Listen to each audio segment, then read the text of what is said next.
day.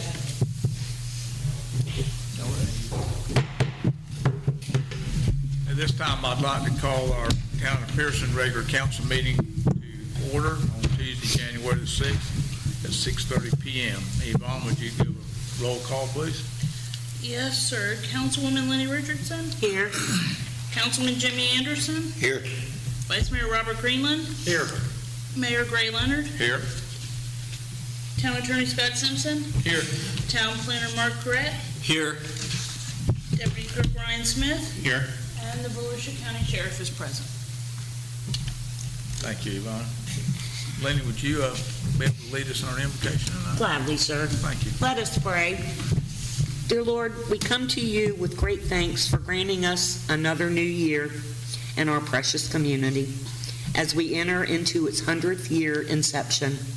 Dear Lord, I ask that you continually bless our citizens and all that may pass through, and especially bless our employees, this council, and anyone that has anything to do with the inner workings of our great town. Dear Lord, I ask that you guide and inspire us to make the best decisions for our precious town as a whole. And I ask these things in your great name. Amen. Amen. Amen. Please stand for the pledge. I pledge allegiance to the flag of the United States of America and to the republic for which it stands, one nation, under God, indivisible, with liberty and justice for all.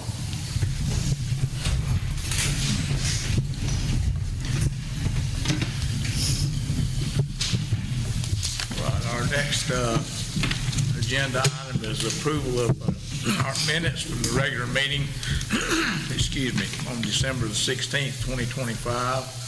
As all you guys had an opportunity to look those minutes over? Yes, sir.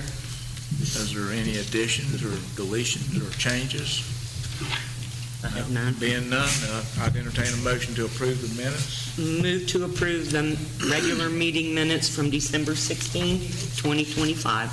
There's a motion on the floor by Councilwoman Lenny Richardson to approve our regular meeting minutes from December the 16th, 2025. Is there a second? Second. Seconded by Vice Mayor Robert F. Greenland. All in favor say aye. Aye. Aye. So carried. Okay, moving on to our new business. First item, number 5A, the Pierson Community Food Pantry. Heather, I would like to call you up, please.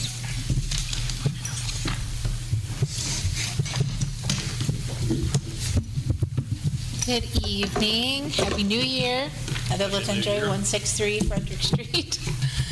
I'm coming on behalf of the Pierson Methodist, or formerly Pierson Methodist Food Pantry. We are moving forward to, obviously you can see where it's becoming a community food pantry and not so much tied to the Methodist Church. So I'm going to make it brief. The Pierson Community Food Pantry exists to serve our neighbors with compassion, dignity, and hope. Our mission is simple, yet vital, to ensure that individuals and family in Pierson and the surrounding areas have access to nutritious food during times of need. As economic challenges continue to affect many households, the demand for food assistance in our community has steadily increased. Families, seniors, children, and working individuals alike rely on the Pierson Community Food Pantry as a lifeline. For many, this support is not just about food, it's about knowing that they are seen, valued, cared for by the community. To continue this essential work, we are respectfully requesting financial support from local churches. The CCA just donated $250 to us.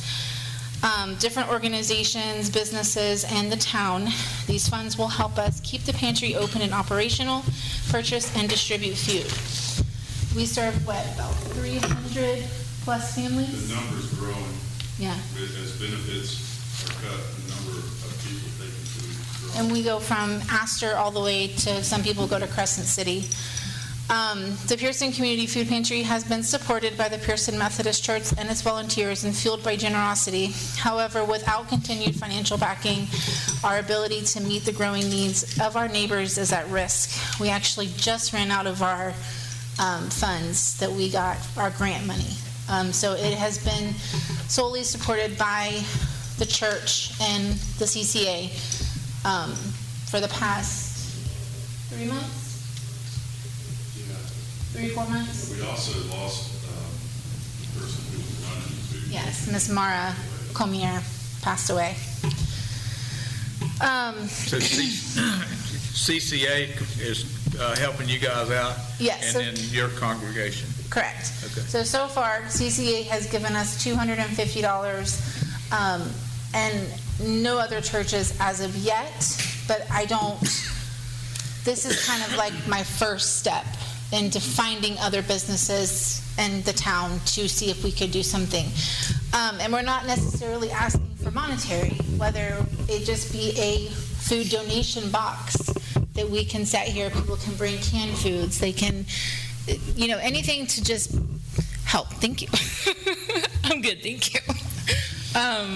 Anything that would help us help families is basically what we're asking. But that's it. So a food donation box would be a help, like, you want like canned foods, dried foods, like Yes, non-perishables. pasta, that type of Yes. stuff. Anything that's non-perishable. Correct. And correct me if I'm wrong, Les, but in order for the Catholic Church to continue their food donation, their food pantry, we have to stay open as well? Sorry. I'm so sorry. 363 North Pine Street. We are the only show in town right now. We are the only food pantry in this area. The Catholic Church piggybacks off of our food pantry. If ours goes away, theirs goes away too.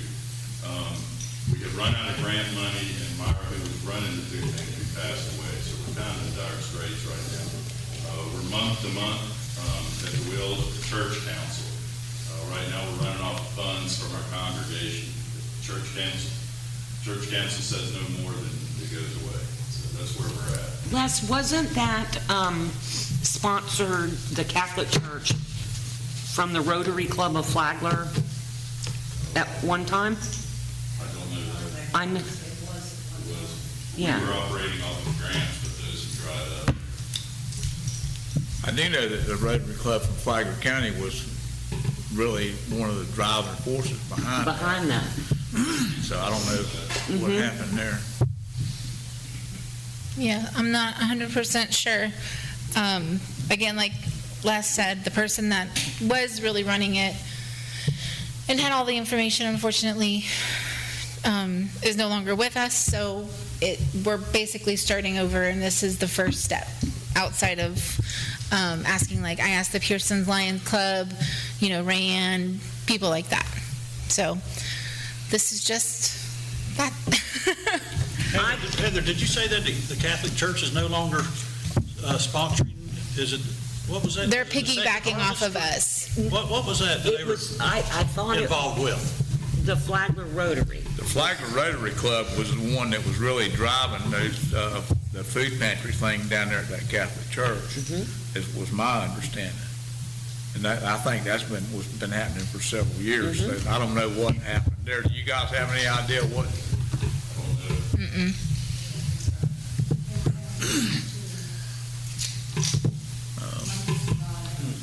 I don't know exactly how that worked, but I know that they were really, and I don't know if they were helping other churches or other organizations. I don't know. Well, I don't know, but I know they were a big contributor.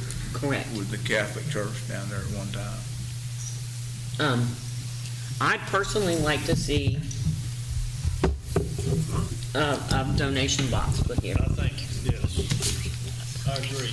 I think a food donation box would be good. And we can just Start out with that and just see how it goes. see what we can do. Okay. But yeah, we'd be willing to try to help you any way Okay. we can. But I Okay. think a food donation box would be a good start. Yeah. Would you guys mind if we kept it inside? That way it keeps it safe? Oh, I think that's the only way you could do it. Okay. Yes. It would be to set it up near the office or something, and then just make the people aware that it's there, and if they wanted to bring food off and drop it, Okay. All right. Well, thank you. There's no way you could do it outside. That Yeah. would not work. What about Okay. financial donations? Could they make those here? Would that be allowed? I think it would probably be better if they wanted to do a financial donation. I'm not saying they couldn't leave it here, but it would have to be made out to the Methodist church. Yes. Yeah, I would think. okay. That way it's going to go straight to you guys, and there's no Right. question about where the money's going or anything like that. Okay, And I think it would be the same way with the cash donation. They'd have to put it in an envelope marked Seal it. there to the Methodist church, so, you know. okay. Maybe I We can- could probably keep that safekeeping until you guys came by to pick it up, but Okay. Heather, did you say y'all are currently helping 300 families? Easily. Wow, that's a lot of miles to feed. It's not bad stuff either. It's stuff that can last: tuna, chicken, whole meats. right. No Little Debbie's, no snack cakes, no We sodas. want whole food. Yeah, exactly. Vegetables. I know it helps a lot of people, and a lot of people are thankful. I mean, people come all the way from Crescent City, so yeah. Does Crescent City have any programs themselves going on? Honestly, I want to say we're the closest thing to, and other than the Flagler, the school. Once I think it's one Saturday a month. They have a huge. I'm talking. The line is way down 100, or not 100, but US 1. US 1. Yeah, Yeah, I've seen that. yeah. I mean, it goes for miles. So, but Sue, Thank did you. you have something you want to bring up before she steps I'm down? not with the churches, but I have interacted with them. They're well organized. They're not just giving food out to just anybody off the street or from out of the area. These people come in, they sign in, they have been investigating. One man that works for me, he does go there, and I take him. And they've got this well organized, but their money has dried up. And the food that they get is good stuff. I mean, it's not fancy, but it'll keep people alive. Well, I definitely think we can start out by maybe setting up a food drop-off box or something here. Okay. For canned goods and dry And we goods. will also have a sign, we're working on it right now, that gives spotlight to those who donate. So if we do get local businesses, we will say, we'll have their business name on it, and it says, these people are helping, feed you. So along that line. So it's not only, people can do it obviously for the donation out the good of their hearts, but it's also, hey, this business helped me. I'm going to go eat here, or I'm going to go do shopping here. So, yeah, we are actively trying to get the community involved. Okay. Thank you, guys. All right, thank you.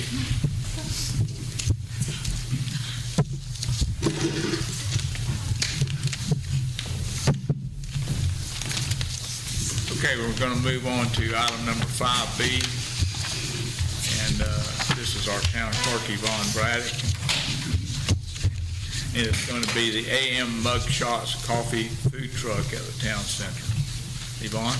Okay, she was here during the Christmas celebration and sold coffee and baked goods, and she's asking if we would let her a couple times a week park in our parking lot, this parking lot here, and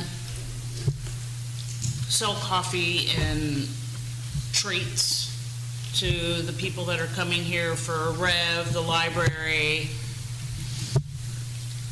and that's what she's asking.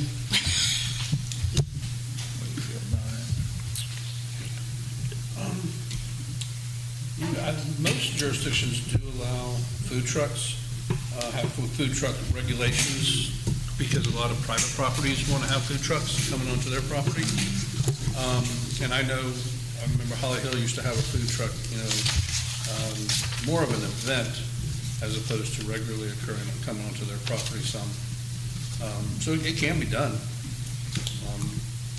I don't know if we want to adopt a whole regulation on food trucks. Didn't we do food trucks? We do have a whole regulation on food trucks. This wouldn't seem to fall into that because it didn't, the way the town has food trucks would be as a special event. I would assume this person is, I mean, they're not saying anything about it, but but when we established the zoning, I mean, if you guys wanted to, you know, if they wanted to lease some space to you, you know, presumably you guys could do that.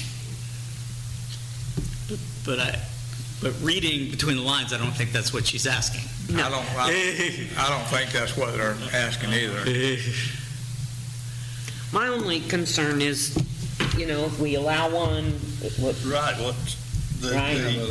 the food trucks that have the monthly, or, right, if we approve one, how are you going to deny another? So, exactly. Well, I just don't want us to end up with 4 or 5 food trucks parked out Correct. there, you know. That's my concern. I don't know. I don't know, if you allow one to, then you're gonna have to allow anybody else that asks, other than, when do they have the food trucks up here? Is it once monthly, or? Yeah, what is it, the third Saturday? The third? They have them up here when they have the vendors market, right? They have some food Yes, trucks up there. Yes. They have them in City Hall? Yes. Out there. Because they do A a vendors vendor market market. here on the third Saturday of the Saturday. month, I believe it is, and then they usually have some food trucks here. Just kind of attracts more people for the little event. That's, I don't know if we want to do that right now or not. how often does this person want to do this? I mean, obviously, if they want to come up here when the vendors market's going on, I don't see It a just says a problem with few that. days a week, Monday, Wednesday, and Friday mornings.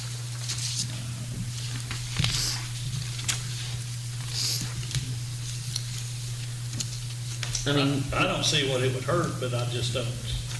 I don't see what it would hurt, but- Like you mentioned a while ago, you know, we may end up with 5. I mean, well, just like you said, if you allow food vendor A to be here, then you're going to have to allow anybody else.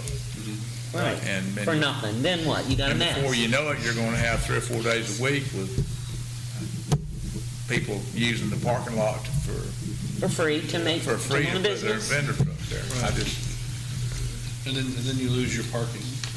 Correct. I just, So it's, I just think it's, personally, I think it's a bad idea to allow that. I just think it would be opening up a can of worms potentially. I think that the way it's working now, they're here when the vendor market's going on, and like other special events, like they're here for the Christmas festival, was the latest one. And if we're having special events or something, and we're gonna have other food trucks and they wanna participate, then that's fine. But to have them here 3 or 4 days a week. For nothing. I think the town needs to write her a letter and notify her that, you know, we have a vendor market here the Yeah. third Saturday of every month.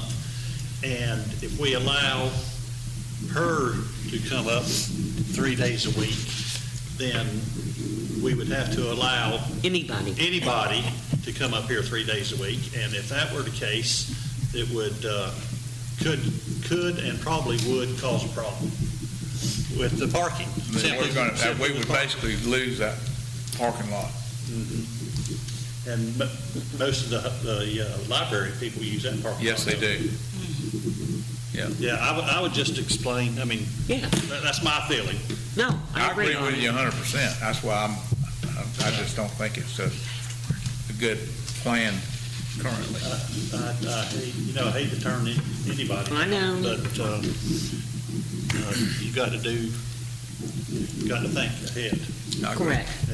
what I've seen it done is on private property, businesses, they have them regularly come in, but then on city property, it's more of an event related, you know. And, you know, the town could look at having more events, you know, food truck rally or something like that, but it's for set times, as opposed to coming in here Like 3 days a 3 week. days a week or something like that, because pretty quickly you'll get a lot of food trucks coming in here. Yeah. And they're very popular, so. Yeah, no, that's what we need to do. You're right, Bobby. So we need to send this person a letter Up there, just advising that Yvonne to we can't do it right. currently. Currently with the situation with the vendors market. That and the fact that And the it's fact going to that- take up that parking. And the fact that the library personnel They use it. use that parking lot. There's at least 3 or 4 of them parked there every day. Oh, yeah. And I park there quite a bit, because if I come up there, I want to leave the spaces up front if it's during the day. All right, can you address that, Iman? All right, Thank you. thank you. All right. Moving on to item number 5C, is water billing method and clarification and discussion. This came up, I don't know, a week and a half or so ago. A water customer had called me, and I didn't realize that whenever we were billing water, that it was rounded up to the next 1,000 gallons. If you use 4,001 gallon, you're billed for 5,000 gallons. And I did not realize that. And after researching it, the customer I was talking to, we both kind of figured out what was going on, and I think we all understood it. Is there, But it is rounded up to to the next highest 1,000 gallons? And I was looking at apparently the it's agenda. always been that way since the water services has been operational. And that's the only reason I brought that up. And if there's anybody here that has any questions on that, now would be the time to ask. But every customer is done the same. I mean, it's all the same way. I mean, if you use 4,999 gallons, you're billed for 5,000. If you use 4,500, it's rounded up to an even number. Is that the way I understand it? 5,001. It goes to 6,000, yes. So I think maybe some months you may come out a little bit to the good, and some months you may not, but I think it kind of balances itself out. What's the purpose of the rounding? Why are you not being billed for exactly what you use? Why are we paying more for something we're not using? You already went up in October, all the bills went up, we all got notices, we knew it was going up, but now you're rounding it off and then you're costing us more? I mean, it's ridiculous. It's just, well, I think it's coming out of my pocket. I understand, it's coming out of everybody's pocket. I mean, I pay my water bill every month too. And I you know, it's been that way since the water began in 88 or 89, whenever it was. And I'd be honest with you, I wasn't aware of that. I did not know until Mike brought the question up, and I looked into it and found out that's the way it was. Why such an increase in October? I mean, it just jumped dramatically. I mean, $20-something. Well, I think the base rate went up about $3, didn't it? And round numbers went from $17.66 to $20 something. To how much? To $20.75. 20 cents. So it went up about $3. Not mine. It went from $76 a month to $90-something a month. There's definitely a jump. Why? Why should we pay, I mean, why is it drastically going up that much? It's just water, period. It's not garbage, it's not, we pay all that separate. It's just water, period. I just don't understand why it jumped that much. I can understand, I can deal with $3, $4, but when it jumps up $20 in my bill, what, 2? Did the rate per 1,000 gallons jump up that much? How much did that jump up? Everything went up 17.5%. Okay, so, all right, that was the, so it was more than just the base rate that went up 17.5%. It was the, if it was X number of dollars for 5,000 gallons, that went up by 17% or 17.6% or whatever it was. Yours is averages 76 a month. Yeah. Have you got a commercial? No, not on my property. Just a two-buck. You don't think you got a leak, do you, Kenny? No, I have a watering system that I water 15 minutes, Yes. period. 15 minutes a day. And it's just never been that It's high. only on my plants around my house. And yeah, it's not in the yard or any of that, it's just misters. little misters that come out, that's it. And it jumped that much, and it's just, and we, you know, I don't know, it's just kind of crazy that it went up that much. You know me, I don't come to town meetings if it wasn't important. Well, my bill has been before this other, we got this other outfit that computerized thing. Anyway, my bill used to be, on the average, $17 to $21. Now my bill is anywhere from $50 to $60 every month. There you go. Yes, it's. I don't know what the difference is, but I went out there and checked my meter myself, and it is not turning. We checked it. I mean, I told my wife, I said, I guess just keep paying it. I don't know what else to do. Well, But it's like the mayor said, everybody's had the price increase. It's just not. I didn't know it was gonna be that big of a And it price was, increase. it was necessary. It was necessary to keep up with the maintenance of the water system and everything. I would still look at your usage, Jimmy, because it's all based on usage. So if you used to pay $17 to $20, the most it's going to go up is like $6. It shouldn't be $50. Right. So we've got to either. Well, my meter either is not meters or- turning. I know, I've worked the meters for years, Right. but I don't know where it's going. But it seems to be going somewhere. The only thing I also have a well at my house. And when I irrigate my yard and all that stuff, I use my well. And I'll be perfectly honest with you, I'm just like you folks. If I had to pay the water bill to irrigate my yard with, out of city water, my grass would just have to die. Because I could not, I couldn't do it. Yeah. And that's why I use my well to irrigate my plants in my yard and stuff like that with. So if I I mean- dig a well in my yard, is that what I need? No, I'm not saying that. I'm just saying that that's how I keep my costs down. But if I had to irrigate all my plants with it, they just wouldn't get irrigated because, I'm just like everybody else. I get a water bill at the end of the month for the water I consume in my home, and then I'm like Jimmy, I'll pay it. But there's a lot of reasons for the cost increase. The cost of the chlorine has gone up through the roof, so you can't keep chlorinating water for what you did 2 or 3 years ago. The cost of diesel, if you have to run your backup generators, has gone up, and the cost of just overall maintenance and labor to keep the wells up, all that stuff's gone up. And you know that the same way if you go buy something at the grocery store, you can't go for $100 and buy what you could 2 or 3 years ago for that same $100. And it's the same thing with us.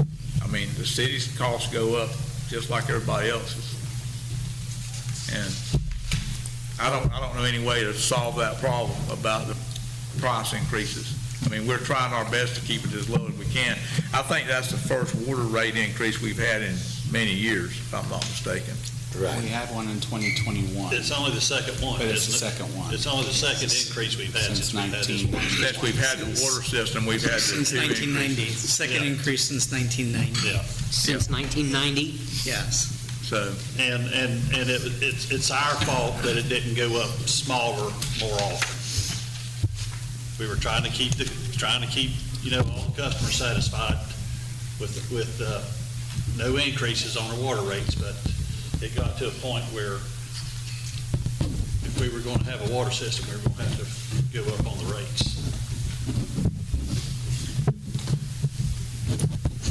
is anybody else, is there anything else you guys want to ask? But I don't know if that obviously doesn't solve your problem, but it might make you understand why it is what it is.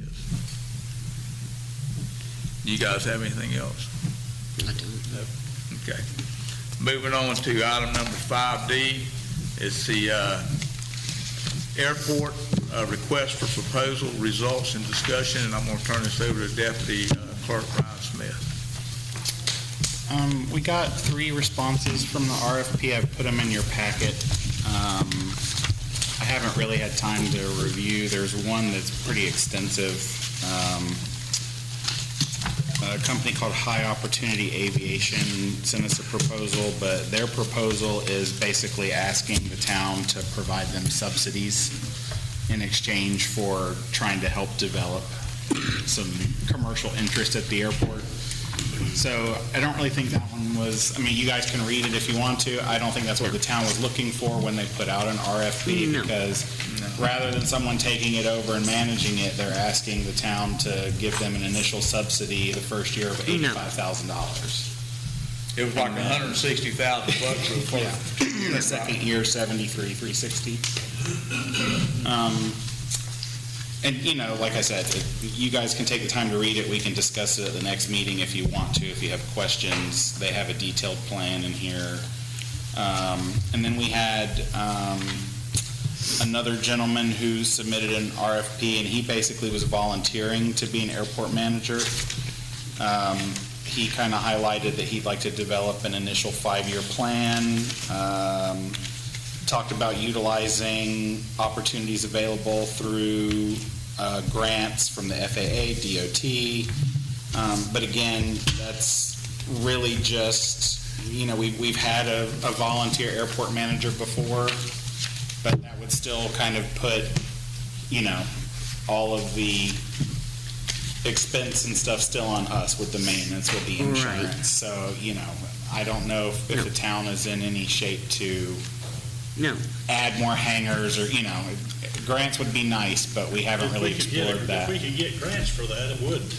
Right. It would definitely draw. If we had more available But that's hangars for and they out were of built, and they were built like they were supposed to, you know, if they were built in accordance with the way they should be built, we could fill them. I don't think there's any doubt, there's no doubt about that, but.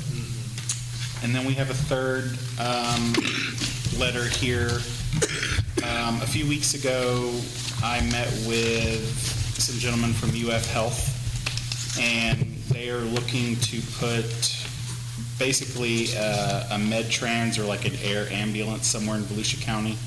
We are an FAA-approved site, and so we've had a few meetings now where we've discussed potentially constructing something there at the airport where they could base a helicopter for emergencies here.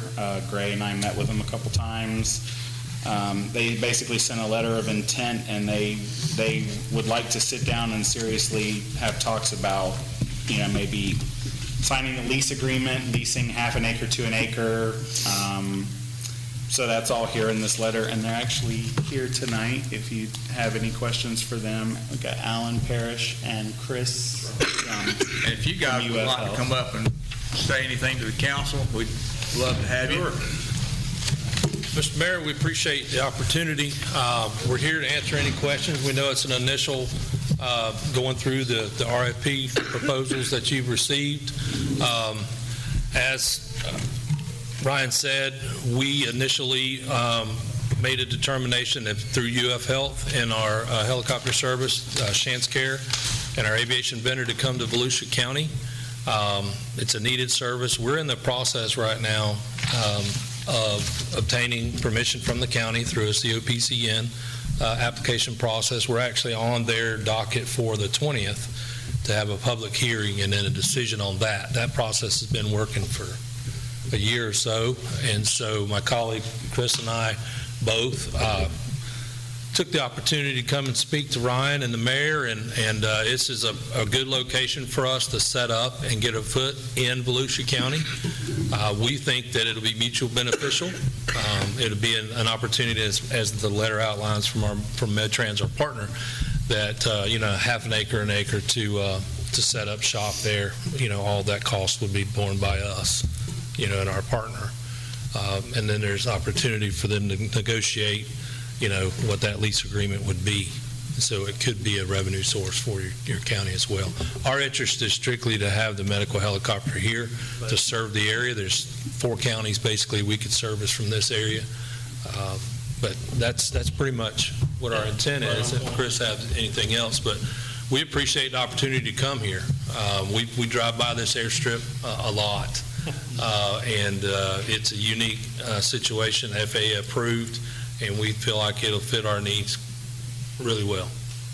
So, well, we're here to answer any questions we can. Well, I met with these gentlemen, and we walked the area over and everything like that, and my personal feeling on it is that I think it would not only just be a benefit to the town of Pierson, it would be a benefit to the entire northwest part of Volusia County and South Putnam, eastern Lake County, South Flagler.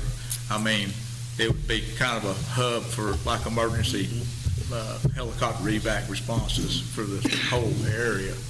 Plus, it would bring some revenue in for our town, and I think it would be an attribute to the airport as a whole and the town as a whole. Definitely would be a big contribution. If we could work something Yes. out, if we could work something out, you know, 100%. where we're not losing money on it. I don't think we're going to be losing money on it. I think that we'd probably generate some income, and I think it would be a benefit to this whole area, not just the town of Pierson. I think we'd probably be wise to Continue negotiations, yes, absolutely. What, it would be a huge asset for the town. That's what I'm thinking. That's what I'm So thinking. I think we 100%. probably need, my recommendation would be to let Scott maybe get with these folks and try to start working on some type of lease agreement or contract, whatever you want to call it. And you know, we may have to adjust it a little bit one way or the other and have a couple of meetings on it and discuss it. But I mean, I think it's something we really need to think about. Would you want to do that after you get your approval from the county? Yes, sir. I think we want to do it concurrently, but, you know, working with the county, and the 20th is right around the corner. Yes, So it'll be here soon. we'll So have you our, need that approval to need the.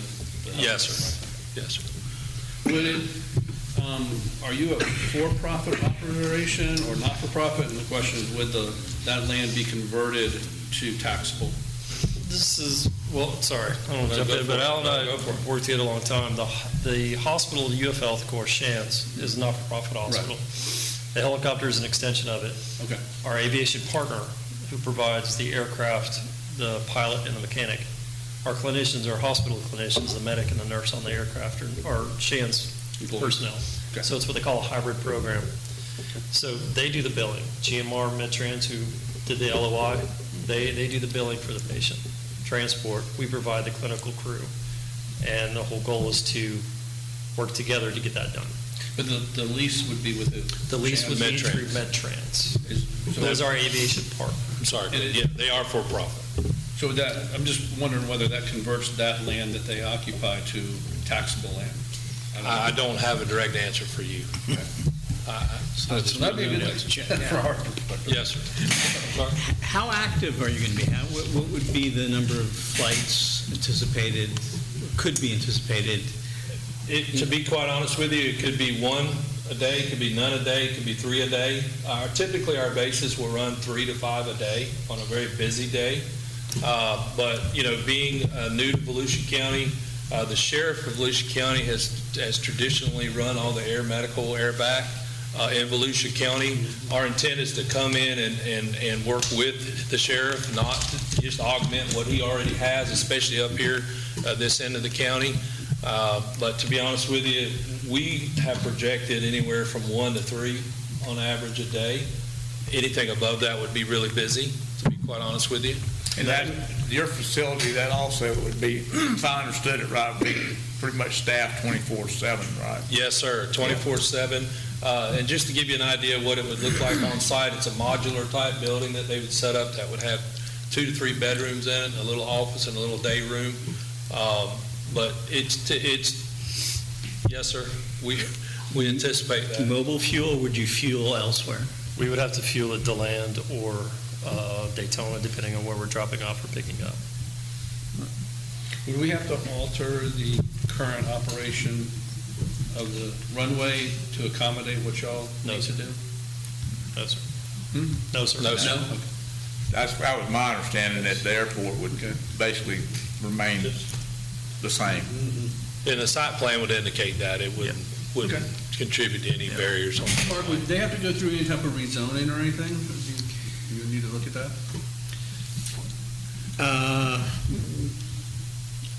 The airport probably should be rezoned. I think it's probably zoned ag. Take a look at that, but that's my recollection. So it probably should be rezoned, similar to what we did with this facility. Right. We talked about this last year because when I applied for the FERDAP grant, the airport and Chipper Jones Park are one giant parcel bisected by 17. So we have a survey of Chipper Jones Park, but we need a survey of the airport, which is very expensive. But it is something that we've discussed and we really do need to do. Those lots need to be separated. That needs to have its own address issued to it because right now it's considered the same as Chipper Jones Park. And then once you do that, then you could probably rezone it. Right. Well, I guess we can start looking into the necessary zoning issues or surveys and splitting land up to accommodate that. It sounds like something we need to do anyway. And then you can contact Brian and Yvonne to set up a time that they have all my contact information and we can start, if y'all have a form lease, maybe, if you've done it before, this company, maybe they have a form agreement they would like to work from, so. Yeah, anything we can do to expedite. So if we do get the COPC approved on the 20th, we can act as quickly as possible. That'd be great. So how quickly would you like to be operating as soon as you get that license? Quickly? 60 days Yeah. after that? Usually takes 2 months or so to get everything set up. Do you want to be operating in 60 to 90 days. 60, you want to be operating in Yes, sir. 60 to 90 days? Do you have other locations that are currently in operation? Yes, sir. We have 6 total bases in the UF Health system, 3 that run out of the Jacksonville facility and 3 that run out of the Gainesville facility. We have one in Sumter County at Spanish Plains Hospital there in the Villages. It used to be the Villages Spanish Plain Hospital. We have one in Gainesville. We have one in St. Johns County over St. Augustine. We have one up in Yulee. And then we have one in Lake City that we're running. And then currently the aircraft that we'll be hopefully moving to Volusia County is in Perry, which is in Taylor County. But you don't have anything in this area? No, sir. Not yet. No, sir. So you're moving one that's in Perry to here? Yes, sir. Why are you moving out of Perry? Well, for a couple of reasons. One, it kind of aligns with our UF Health footprint with all our facilities. And one of the main priorities for the aircraft will be to support the facility movement between facilities. We also have a relationship with Deltona, Halifax Health, and Deltona. Mm-hmm. You might have noticed as UF Health on the side of that building as well. And we work closely with Halifax Health, and so those are 2 main reasons. But the main reason, it kind of aligns with our footprint since we've become a corporation. I know it's been my understanding that UF is expanding into Volusia County. That's generally my understanding. I have a lot of family that are in the healthcare industry. Oh, nice. So I'm familiar with that. Could you do you have an existing, or I don't know if you're all the ones to talk to, or this other entity that would actually do it, but do they have existing leases? They do, and we can have, we'll get Gary Bouillon as our aviation representative, and we'll get him to reach out to Ryan and produce some of those templates. Was he the gentleman that was with you guys the other day when we met? Yes, sir. That was Mark Womack. That was the Okay, regional that was pilot. Mark, okay. That was the pilot. Mark who? Womack. Womack. He's a Dr. pilot, you Womack's say? son? No, ma'am. He's a regional pilot. Yeah. He's our, He's the boss over all the pilots. I got you. Given the time frame that you set forth, Mark, this is a very short turnaround. I mean, given, it has to go to the planning board, if we're going to rezone, it's got to go to the planning board and 2 readings here, so you're looking at 2 months if we had everything right now to get this done, right? I mean, pretty much. Yes, Okay. yeah, pretty much. So we need to, do we need the survey? Because the survey could take a long time. Yeah. Do we don't have a legal description at all for this runway, airport? It was like a patchwork of, remember? there's no accurate survey or legal description. We've looked at this issue before. Okay. Well, this body may want to direct, I assume, either Yvonne, Ryan, or Mark to get a survey. We got to start on a survey, I assume. I thought we were going to say, why do we have to, why is the survey so important? Well, we got to rezone the property. So we need a legal description and rezone. We gotta have some legal. Well, if it's used, if it's an airport now, and the sheriff uses it with their helicopter. Sheriff uses our airport? Yes, they do. Yes. Flagler as well. I think So I Firefly assume we have comes some down as time. well. I mean, We have a certain date to the whole airport is a non-conforming use, essentially. Run, owned and operated by the city. It's been an ag for years, so, I mean, depending upon how you guys interpret it, but we do need to clean this up. Does it have to be cleaned up before day one? I wouldn't think so. Well, but this building wasn't cleaned up day one. Right. It took us a few years to get to this one, so. But it is on our list, I mean. I don't see the, Well, it needs to be done, but I think we can maybe do, after the fact. we're gonna need a legal description for the leased area. For sure. We can get that through Gary. So we'll need, unless we got something. We have nothing. We have nothing. Stop, you're asking me to stop asking. Right. I think it's been our experience in some of our other locations that we've done, that the aviation partner will have someone come in as well and may be able to do that.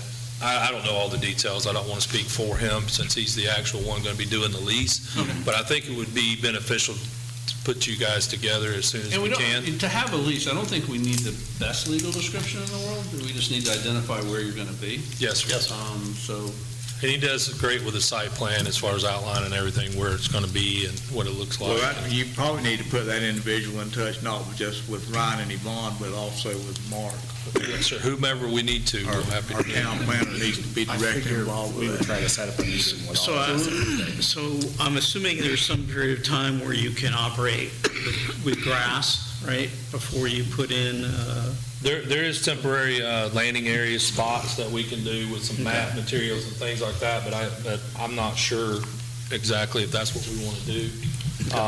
Our big, thing is we really can't do anything until we get authorization through the COPC and through Volusia County. Right. Otherwise, we would already have it in our hand and you guys would be looking at it. Yeah. So we don't want to put the cart before the horse. Right. But we're definitely want to be here, introduce ourselves, let you guys get to know who we are. We want to be invested here in this community as well. so you want to be operating in April, 90 days, yes, sir. assuming you get your license. so that's why I was asking about the surface, right? Because you're Yes. creating an impervious surface. I'm assuming it's going to be more than 4,000 square feet. We're going to have, that's not entirely within our control. That's, that gets you into St. John's. So Okay. yeah. So there's work to be done. Yes. That's why I was asking whether they could operate on grass first. We can. We can. It's usually a concrete pad that they'll pour out there just off from the structure itself, the portable building. And then, The pad's basically big enough for a helicopter to, yes, sir, 100 by 100. I mean, something like that. without getting into too much details, most airports you go into are going to have some sort of master drainage. We have not. I understand. So, yeah. And doing this is not going to interfere with our FERDAP grant or anything like that? No. And we're available. Chris and I are both, we both live near Gainesville, so we can get down here if you have a meeting or you have questions. Ryan's has our contact information, and we're happy to answer any questions at any time. I personally think it would, I think it can happen, and I think it would be a benefit to the whole, think it would be a this whole benefit area. to the area. And I think we ought to. And a benefit to our community. Yeah, I mean, the community as well as the whole northwest part of this We've area. got to make this happen. That's my thing, that we need to move My forward. sentiment about it. I would need the council to authorize me to sign this letter of intent that allows us to Yes. go forward with discussions with global medical response. I have no problem with that. Is there anybody else? No. No, you, Take your pen and appreciate take it. care of it. yeah. Thank you very much for your time, and we look forward to working Be with in you. touch. Thank you, and I appreciate you showing Look interest look forward in to putting that work with here. y'all. Yes, sir. And I hope it all works out. And your partner needs to get with Mark, Yes, for sir. sure, to outline, to get whatever the process is. If you guys both have some cards, if you could give them also Yes, sir, we some to do. Mark. Appreciate it. Yeah. And I've got Gary's stuff too, so I'll give that to Mark. Not mine. Let me have one. Thank you. Yeah, I will. And we'll answer any questions and get you in contact with people if we can. Okay. Thank you very much. Thank you, guys. We appreciate it. Different fella. Oh, is it? You got him? I got him. You got both of them? So is Douglas the guy who They all did that. They could give him the brandy. he's here? I thought he was going to come talk tonight. But he was not. I'm hoping this something good, maybe. I think so. I'm hoping something, I think it would be positive. Without a doubt. So that, what does that mean for the airport RFP? Because technically, they're, like they said, that's not actually going to interfere with the airport. So we still have tenants, we still have, do we want to look at one or both of these? No. And evaluate them or no?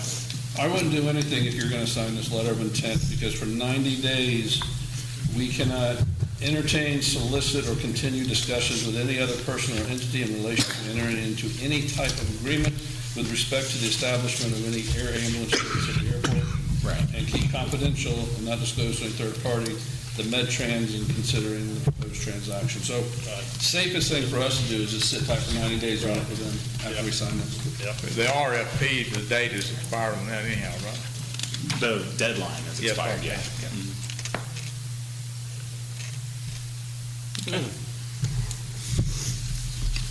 Okay, any further discussion on this till we get ready to move on?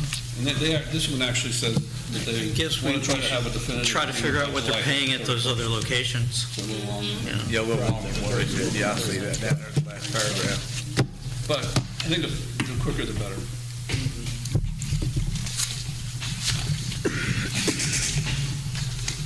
Well, that's encouraging. It is to me anyway. It was very encouraging to me whenever, It's an awesome idea. when Ryan let me know they were coming and we met. I mean, it was, I think it's very encouraging. All right, moving on to number 6. On other business, I don't really have any updates currently that I can think of. If I do, I want to reserve the right to come back. Vice Mayor Greenland, do you have anything? I do, and it's at our last meeting, we did tentatively agree to award the sidewalk work to Yes, Billy Schmidt yes. with stipulation that he's using rebar. Yes, and he did. And he did, and he poured that today. Okay, very good. That sidewalk is fixed. Okay, good. And as a matter of fact, I think Ryan and I talked about that, and we awarded one to the Billy's son. They did the one here at the town hall, so we felt like it was appropriate to let Billy Smith do the other. And I think that's what happened, right? Right, correct. Okay. Anything else? But it is, it's poured. It's done. Or it's done. I got to go by there and look at it. Looks real nice. Oh, I do have something too when it gets back to me.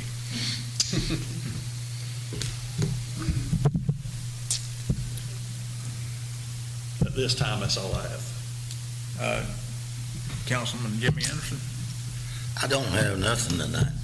Okay. Okay, I got a few things. All right. We're ready. First of all, I have something that I think needs to be deemed an emergency, so we can discuss and possibly act on. It's regarding the Volusia County Animal Services fees that were charged when someone relinquishes an animal. Our statement from July 3rd, 2025 to September 27th, 2025 was $11,876.80. There ain't that many animals in town of Pierson. Well, None of them were mine. None of them were mine. I'm gonna start coughing again. Ryan, explain to them, the 8580 is for their new building, right? Well, it's for impounds. I'm assuming that's for the facility. That's $8,580. Right. The interesting thing is, last year we had grossly overspent our animal control budget, so I raised it to 16 grand this year, thinking that would suffice, and now if it continues at this rate, it's going to be about 48 grand a year. How do they know that these animals are from the incorporated area of Pierson? And how do we know that if, like, the animal catcher comes out, that they're not picking them up from unincorporated Pierson? Correct. I know this from personal experience. If you carried an animal over there and you lived in Emporia, let's say, which is outside the city limits, but your address was rural route, Bach, whatever, Pierson, and you went over there and you gave them your address, the town of Pierson was going to be billed for that. If it had a Pierson address.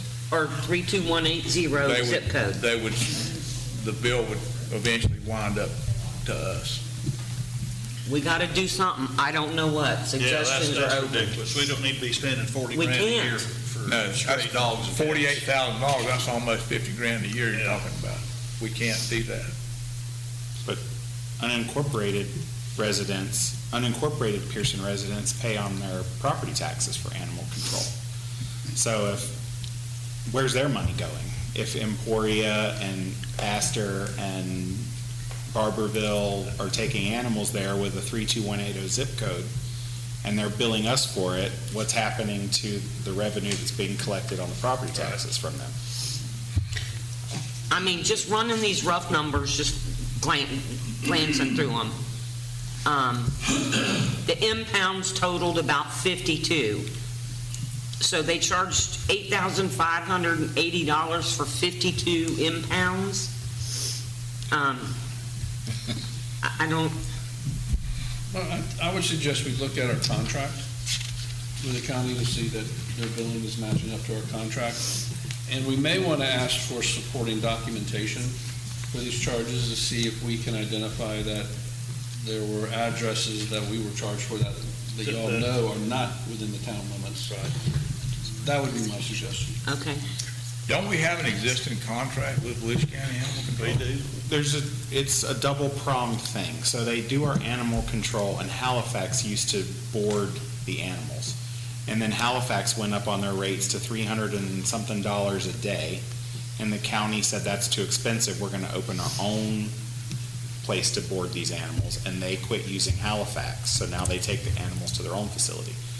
To my knowledge, to mine and Yvonne's knowledge, there was no contract to sign when they made that switch. It was just, I guess, supposed to fall under the animal control contract that we had. But I never saw a rate sheet or anything that, we heard that Halifax was too much, but we never heard what the alternative was going to be.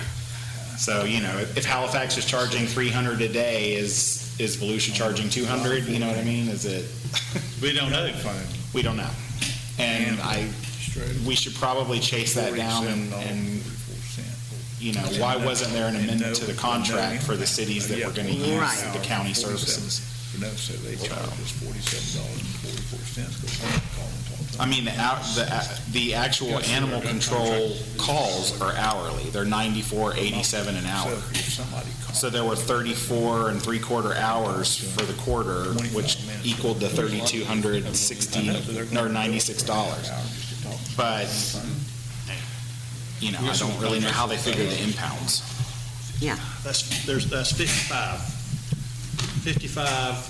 impounds. But it makes me wonder, Bobby, if some of them are multiple day. So in other words, if you've got 3 days in a row, 5, is it the same 5 animals? They're just there for, you know what I mean? They're there for 3 days. Well, let's look at what contract we do have. Yeah. Because the mayor pointed out that there's sometimes in here, they're charging us just for phone calls.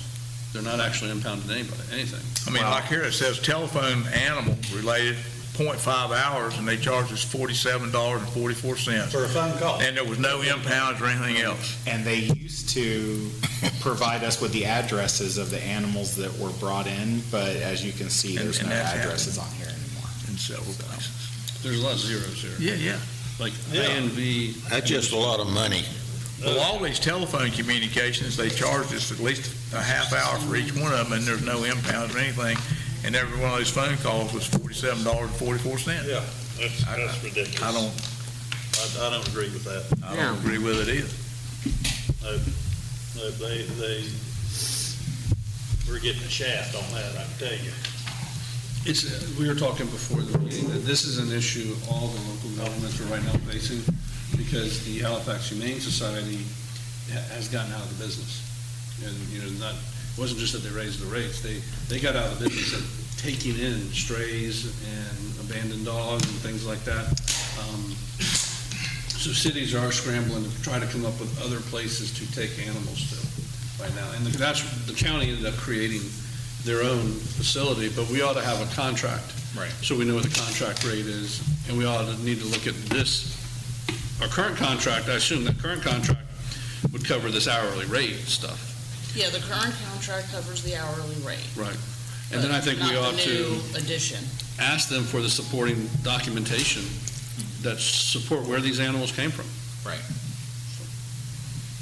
And they should probably also clarify, if there was a contract, what is the justification for charging us for unincorporated Pierson if that's managed and maintained by the county? Well, there Why is would no we be- justification. There is no justification. Yeah. That's why we need to have the addresses of I'm not sure we're going to where engage. this activity took place, I don't think we're going to engage so in that we know if it was in the city or not. Yeah. Just because it has a Pearson mailing But, you know, address definitely doesn't Y'all mean it's in the familiar with city. Holly Hill? Holly Hill's boundary basically into Nova Road, and then you got that unincorporated area on Derbyshire and all that area. There's a whole bunch of animals that come out of there. And, do they get billed to Holly Hill? Maybe. Probably. Yeah. I'd be, if it's a Holly Hill address, I'd be willing to bet you they did. I do know that when all this started, people were scrambling because of the Halifax announcement. Yeah. It's going to be $350 a day or whatever it is. We started getting tagged on a lot of email chains from other municipalities, managers and clerks saying, what do you guys do for animal control? Are you picking them up yourself? Because I think they were trying to figure out. A lot of people had to scramble Right. to come up with. A lot of cities are doing that right now because Halifax got out of that. You can't take strays to them anymore. They won't even accept them. Even if you pay the $300 a day, they won't accept them. Is that because so many of their dogs were sick all the time from the... The best I can tell is that they're changing their philosophy on what they're doing. Instead of trying to bring in the strays and relocate them, they're trying to prevent more strays. The best I can tell. They're trying to prevent the strays from occurring. But I think what they're going to do is they're going to go around to all these other places and try to get the adoptable dogs, like puppies and things that you don't have to put the word mix behind it because you don't want to let them know it's a pit bull. And those things are adoptable. I think they were getting all these dogs. My gut, just personally, I believe they were getting a lot of dogs that they could not get rid of. They're going to put down a lot of dogs. So that's just my opinion. Okay, so I got a couple more things. I know we've talked about doing a workshop for the employee handbook, and I think everybody got a copy of the employee handbook. I'd like to schedule that in the next couple weeks or so. What does everybody's schedule look like? Give me a date. Yeah, Nothing special. yeah, nothing special. Did you want me at the workshop? Or not yet? Not yet, I don't think so. All right. not yet. But I won't pull out my Georgia season ends this Sunday, so anytime. Okay. I'll be here. Ryan, I mean, anytime, I guess. how crazy are you? We're aiming for a meeting next Monday with FCC about trash, but aside from that, I don't have anything scheduled right now. So, you want to do it? We want to do it the same week as the next council meeting, Yeah, 19th through the 23rd, something like that. yeah. Pick one. We want to do it during the day, or we want to do it in the evening, or? Makes no difference to It me. doesn't make any difference to me, but you, Bobby, could you do it during the day, or would you rather have it like after 5? Or I can do it. Lenny? I can do it anytime, any day after 3 o'clock. Okay. After 3 o'clock? Yep. Okay. So y'all want to just schedule it for like 4 o'clock one day? Okay. That would be fine. Let's do it on...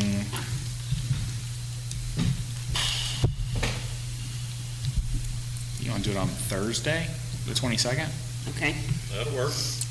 That would be following the next council meeting, right? Yeah, it'd be the same week as the council. So it would be, The 20th will be the council meeting, and the 22nd. Do you have anything on the 22nd at 4? I don't think I do. Okay. and we're gonna do it at 4 o'clock. 22nd. January 22nd at 4 PM, 1600. Okay, couple more things.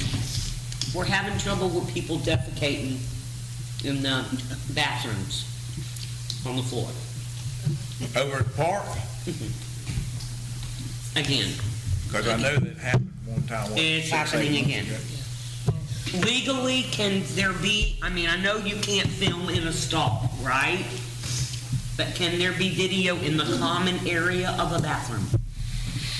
I have to look and see. I don't know the Okay. answer off the top of my head. You don't even need to be in the bathroom. Just do the outside, the door, see who's coming and going. See who comes and going and what time of the day it is. I Yeah, mean, you ain't We gotta have be inside, cameras outside the door. outside the have door. we re- Yeah, but how are we gonna know who's the person that's going in there doing the Right. deed? Well, there, It's because we don't know what time it occurs. well, We if don't they know check it, after. if they check it at 4 o'clock in the evening and it's clean, and they come back at 7:30 in the morning and it ain't clean, well, they know they did it during that night sometime. But And you if there's Little League games, there might be 100 people in the bathroom. No, they're Right. not locked. I don't think it's coming from Little League group. No, we don't think it is either, I'm but just we're saying, saying that's the adding ball field's people. very busy trying to sometimes at determine- night. A lot of so- people Because up we there, have though. like T-ball and stuff like that up there. And we have a couple restrooms where the concession stands are, but you have those other two restrooms for folks that use the playground. And then maybe even off of that T-ball field in the evening when kids are playing T-ball or a softball game or something like that. I mean, if you lock those, then the ones at the concession stand are gonna have to be open. Yeah. And, vice versa. Well, before, over there at the park, what deputy we had on duty at sunset supposed to lock the bathrooms. Lock the bathrooms. Right. Yeah. Okay. They were supposed to be locked in. Okay. The deputies hadn't done that that I know of in several years now. Just like the gate over at the North Road Park, they were supposed to lock that. They never did for the last several years, hadn't even been locking them. I mean, there's a lot of things the deputies was doing, they just quit. But they kept changing the deputies up here. Right, we don't The have, deputy that was up here didn't give the other one the key, so They couldn't lock it. he couldn't lock it. I mean, if you I mean- have 2 or 3 different deputies in the course of a week, it's gonna be hard for them to keep up with the key and then for one of them to know what's really supposed to be happening and so on and so forth. When you got different deputies that's doing the town's stuff, they were told years ago, since they started this, to lock the gates, North Road Park, and the bathrooms. Well, they were doing it for a long time, good. Yeah. And then they got to where they was changing the deputy that was here. They wouldn't let them stay here much over a few months before they moved them out of here and moved another set back.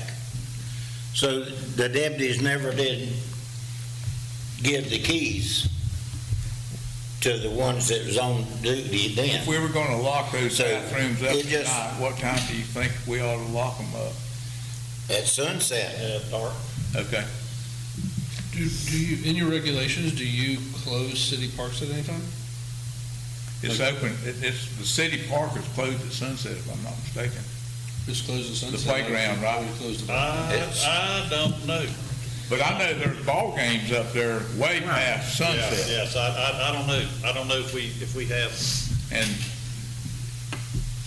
And we're not gonna have quite as much, Little League games up there. DeLand has refused to come up here and play. They had a board meeting Sunday night, and they're scared to come up here. What are they scared of? Because, they don't think we have adequate law enforcement.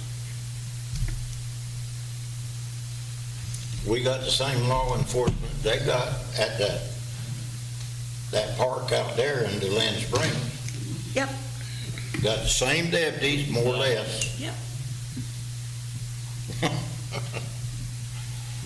Oh, well. They won't come here and play anymore. We're gonna have to come up with some type of a schedule and lock those bathrooms up at night to keep that from happening. I mean, Well, now- I don't think it's happening during the middle of the day. I mean, I could be wrong about I that would too. hope not.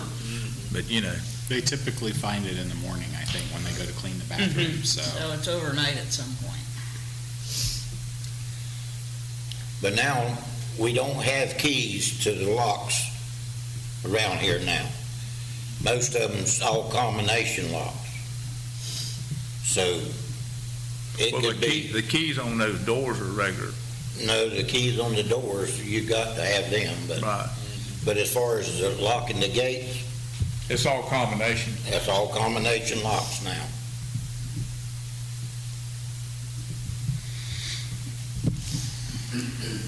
So what's your, what do you think? What's the suggestion on how we need to handle this? I don't know. That's what I asked Scott for some input. I don't know, but it's getting quite regular.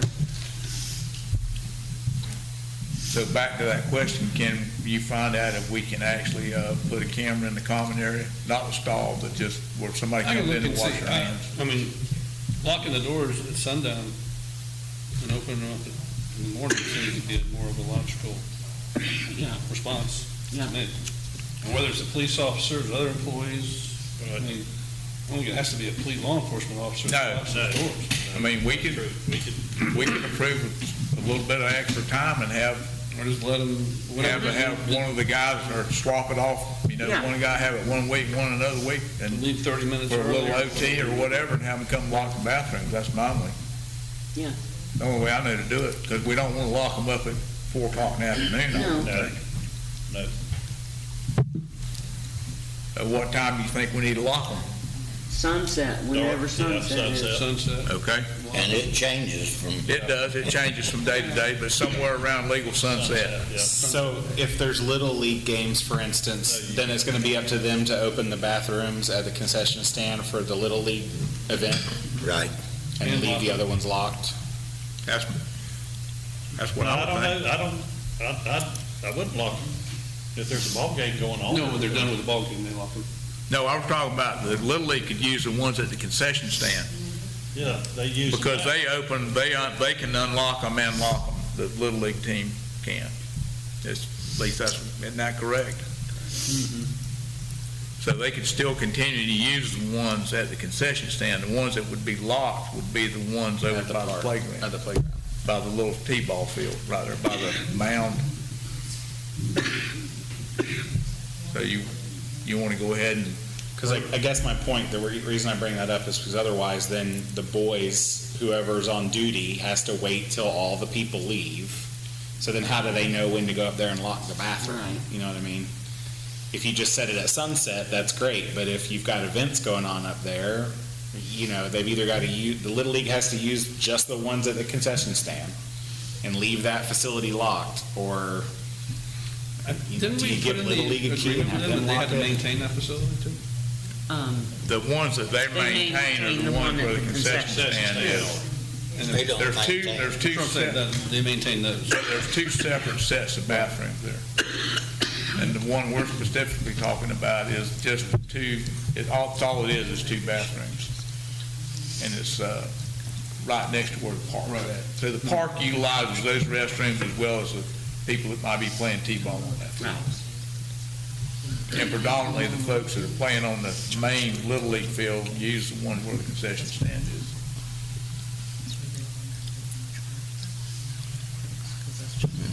So we want to try to have them lock them at sunset, Sunset. and we can rotate. Yep.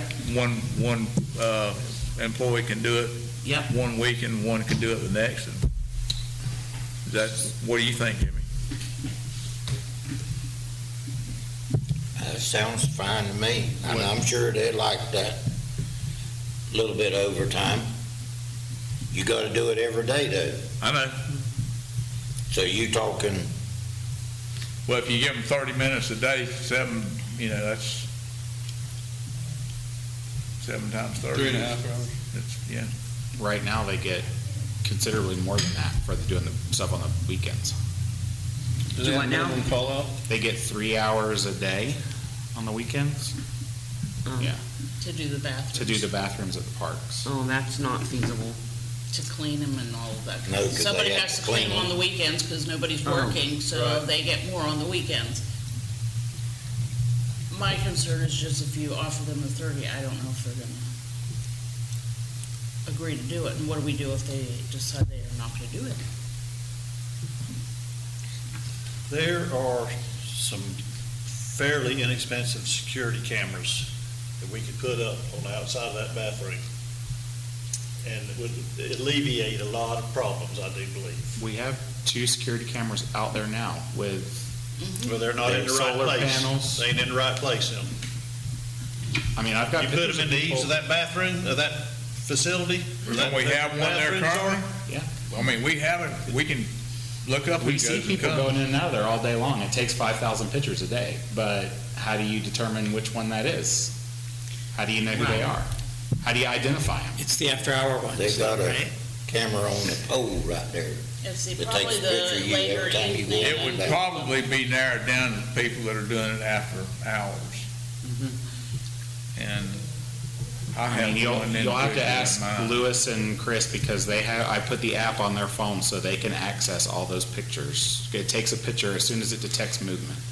So, I mean, it takes thousands of pictures a day of You people can- in and out you of Do it. they have locks Change that the you can sensitivity on the electronically lock? Do they have any locks like that? I'm sure they do, but my concern is if it malfunctions, you lock somebody in there and then Well, we can always get them out. Next day. I mean, if we get our FERDAP grant and we were gonna redo those bathrooms, that'd be the time to look into automatic locking doors after a certain time. I'm sure there's places that do that, Yeah, I'm sure. rest areas and stuff that lock after a certain time or whatever. And you know what? If the main door going in didn't go all the way to the floor, you know what I'm saying? That might be a deterrent. Run that by me again. The main door when didn't you go go all the way in to the the floor. bathroom, Uh-huh, if it didn't go all the way to the ground, right, if it was, you know, right. 3/4, whatever, that might be a deterrent. Like 'Cause you some could look parks have under those there and see partitions somebody- up that just block the door that you can't see in there, but you can still see the legs and a head. Just take away the whole door. Be a bigger deterrent. Hey, Well, My I know question there's is, a lot of can- public restrooms that don't have entry doors on them anymore. They have like a, Like a walk. yeah, I mean, so if there's somebody in there, I mean, you can't see them, but they don't have a door on them. Actually, it's public restrooms, you can see the people, so. Yeah. They're not, it's not the most private of places, so. But I mean, Well, you we'll know, have to figure something out. yeah, well, okay, Yeah, we'll work on that. I have we- nothing, I'm We done. could talk about this all night. All night, Okay. no, Yeah. I'm done. Yeah. I had two things I want to come back to briefly. Thanks to Mary Kay and Chris, we are playing pickleball at North Road Park now. And I happened to go by there the other day. I was just going to kind of check on it, and I pulled into the gate, and they had a big old pickleball game going on. Awesome. I got out there, and I think somebody took a picture of us all, and anyhow, it was wonderful to see that court being used, because I don't even remember the last time I've ever seen anybody playing tennis. Tennis, no. But there was, I don't know, what, 8 or 10 people out there, and everybody was having a good time, so that worked out well. And thanks to Mary Kay and Chris, that was accomplished, and the folks are using it. Can I comment on that real quick? Yes, ma'am. Mary Kay Hansen, 267 East Washington. I did call, but he hasn't come out yet, Adam Braddock, to see about doing a trench around the, the south side, because the water sits on it and it brings up a lot of the mud and muck that won't drain off the court. So I was gonna see if he could, do a trench around that end, but Chris said that there could be sprinklers out there. Could your guys go by and flag them maybe so that I know where they are? He knows, and we can see if either Adam or Billy Rodriguez can do a small trench to get the water to drain off there a little better. The area she's talking about, Jimmy, if you walk onto those courts, you're looking toward County Road 3, it's on the right side where that big high fence is, to, keeps the balls confined or whatever. Yeah, there's just a. I don't know if there's any sprinklers out, because it's only a Yeah, but they could turn them on and mark them. Yeah. Just the ones. where they're gonna dig the ditch. Yeah, that could be done easy. Okay. Yeah, he's coming out sometime this week. He didn't give me a definite day. It'll either be tomorrow, Thursday or Friday. And he was gonna look at it to see what it would take. And he said if his trencher wouldn't do it, he would call Billy Rodriguez, and because he's got something that can dig it out. He would probably be better because it would be away from the concrete where it would have a little bit more area to drain. It just sets on that side of the court really bad. Like a big puddle. Yeah. Jimmy, could you It ask? needs to be cut down, just the outside. It probably does. Needs to be Grade cut- it down a little grade bit. it down. And Chris or Lewis, either one, probably take care of it themselves. Could you ask him to look at that, Jimmy? We got that backhoe down there at the dump. It does work. Yeah. They could dig a little trench down through there, or even the tractor with the bucket, they can Yeah. scrape it back deep enough to, So the water wouldn't sit on. instead of hiring somebody to come down there and just, Yeah. Well, I think maybe we'll have somebody volunteer to do it. But could you ask them guys to check that, Jimmy, please? yeah, I'll holler at Chris or Lewis in the morning. All right, thank you. The other thing I had was, we had that culvert that was collapsing, we had it removed there on Washington Avenue by the high school. And I took some photographs of it, and we have some issues with washout there already. We had a half-inch of rain the other day, and it's washing the edge of that road out. And I've talked to Louis Tribbett, and he's supposed to be coming up here and look at it and see if we can figure a way to remedy that problem, I rode by there today. because it's washing out pretty bad. I knew that was going to happen too. And it was just Yeah. it was washing out before around the edge of that culvert, but we took the culvert out. That solved that problem with the culvert caving in, but we still have a problem with the edge of that road washing down. So Lewis is gonna try to see if they can put like a asphalt apron in there or something to help. Because that water comes in there and it I seen it. pours off into the ditch. Well, that ditch on the clinic side,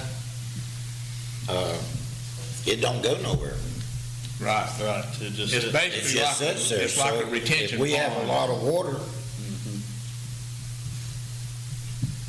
it should eventually go out to the, It should go toward Highway 17, right? there should have been a culvert, I think, underneath the ground, because it always drained. Yes, it did.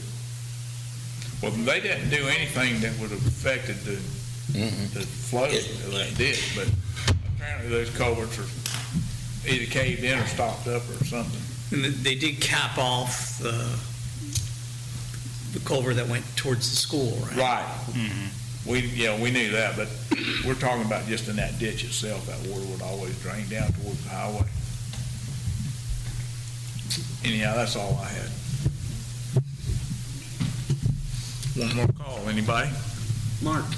Mark, do you have anything? Just very quickly, I'll be here on the 15th of January to meet with people and talk to them about their land use and zoning issues from 9 to 11:30. Scott, do you have anything? No, sir. Ryan, you gone?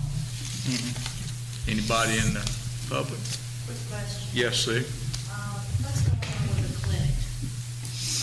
it being a glorified parking lot for the high school. Yvonne? I had a gentleman come in, what was that, like 2 weeks ago, 3 weeks ago? It's been a little while. 3 weeks ago, he is the one that they are actually going to tear it down and rebuild it.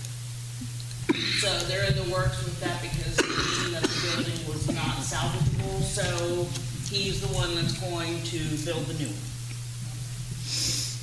Okay, so if that happens, then that parking lot will probably Empty out again. cease to exist for school. Okay. Anybody, anything else? I'd like to mention one other thing. Yes, sir. On behalf of the town, I'd like to offer our condolences to Chris's family and all the Doty's family passing away here recently. She was Tom Larrabee's, her and Tom were married for a long time, and Tom did a lot of work here for this town. And Yes, he did. And I'd just like to publicly offer our condolences to the She families. was a lovely, lovely woman.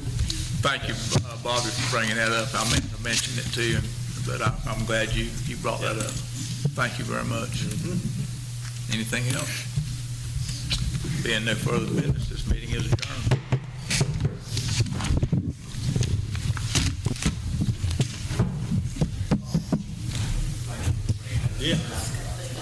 Yeah, no problem. Yeah.